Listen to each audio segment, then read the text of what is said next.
Assalamualaikum warahmatullahi wabarakatuh. Selamat pagi Ananda semuanya. Bagaimana kabarnya hari ini?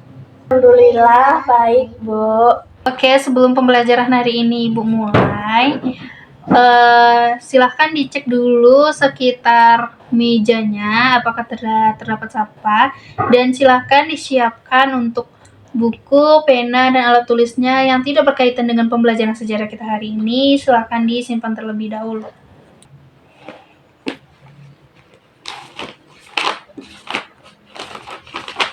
Sudah, Ibu. Oke, sebelum pembelajaran Ibu mulai, alangkah baiknya kita berdoa terlebih dahulu. Silakan kepada ketua kelas untuk memimpin doanya. Baik, Bu. Berdoa mulai.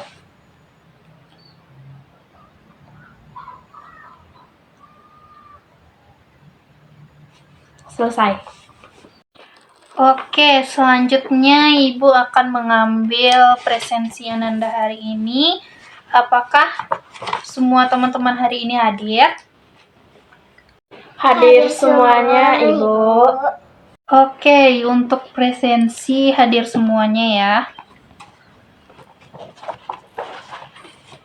Oke, materi sebelumnya kita sudah membahas mengenai masa pemerintahan Soeharto.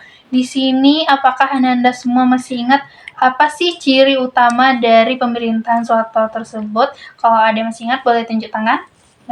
Baik, ciri-ciri utama pemerintah Soeharto adalah banyaknya kritikan dari masyarakat terhadap pemerintah. Nah, benar sekali yang dikatakan oleh Diva ya, bahwasanya salah satu ciri utama dari pemerintahan Soeharto tersebut adalah banyaknya suara masyarakat yang tidak didengarkan oleh pemerintah pada masa saat itu. Oke, dari penjelasan yang sudah dijelaskan oleh Diva tadi, disitulah nanti munculnya latar belakang terjadinya reformasi Indonesia pada tahun 1998. Jadi materi kita hari ini adalah Indonesia era reformasi 1998. Oke, siapa yang tahu apa sih itu reformasi? Apa ya sih yang terjadi ketika tahun 1998 ini? Ada yang bisa? Silakan tunjuk tangannya. Baik, Bu. Jadi, reformasi adalah perubahan atau perbaikan tuntunan kehidupan bernegara. Nah, betul sekali yang dikatakan oleh Diva ya. Oke, sebelum kita masuk ke pembelajaran hari ini, Ibu akan menyampaikan terlebih dahulu tujuan pembelajaran kita hari ini. Nah, untuk tujuan pembelajaran kita hari ini ada 3 poin utama. Yang pertama, yaitu Ananda semua mampu menjelaskan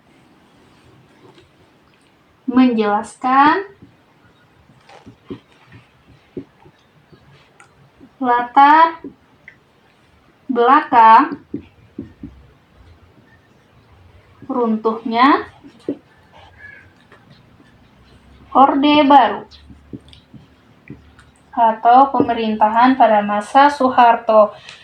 Mulai kita lihat dari kondisi sosial mereka, kondisi politik mereka, dan kondisi ekonomi dan yang lainnya. Dari situlah nanti kita melihat bagaimana bisa terjadinya runtuh masa Orde Baru ini karena kondisi-kondisi tersebut. Nah, untuk tujuan pembelajaran yang kedua, itu Ananda semua mampu menganalisis faktor-faktor penyebab runtuhnya Orde Baru. Faktor penyebab runtuhnya Orde Baru. Mulai dari krisis ekonomi, praktik KKN, dan lain sebagainya. Yang ketiga, yaitu Ananda semua mampu menjelaskan untuk tujuan pembelajaran yang ketiga, yaitu Ananda semua mampu menganalisis atau menjelaskan bagaimana dampak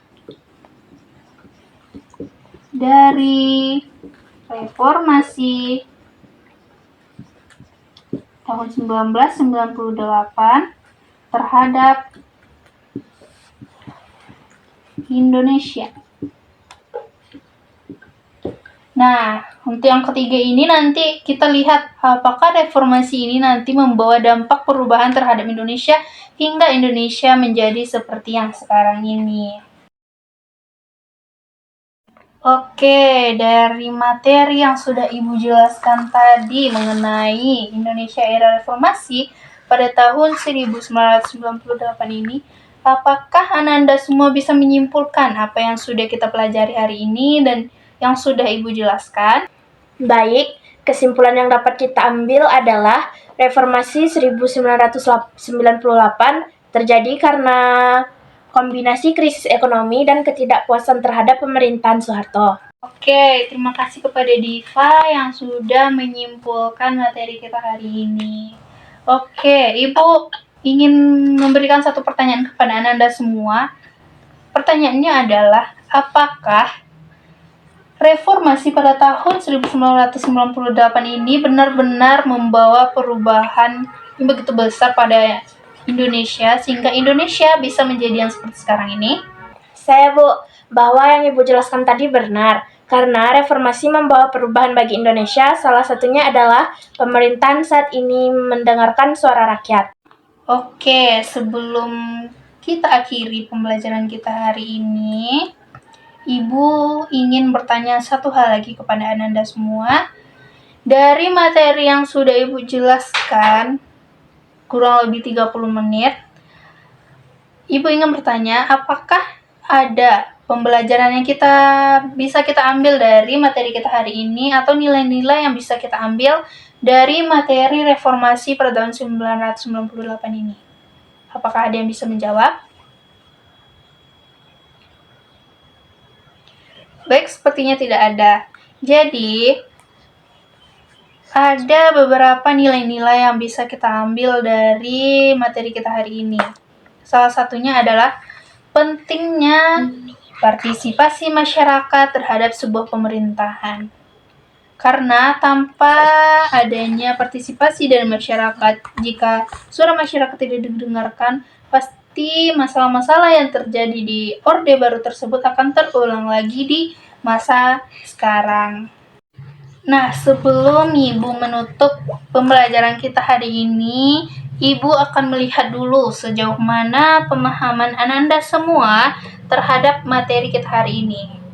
Ibu akan memberi soal berupa kuis dan linknya akan Ibu share ke grup kelas kita. Nanti silahkan dikerjakan selama 2 menit karena soalnya ada 5. Nah, Ibu minta untuk Ananda semua itu mengisi kuis tersebut dengan sebenar-benarnya sepaham Ananda saja. Oke, Ibu sudah mengirimnya di grup. Silakan dikerjakan. Baik, Bu.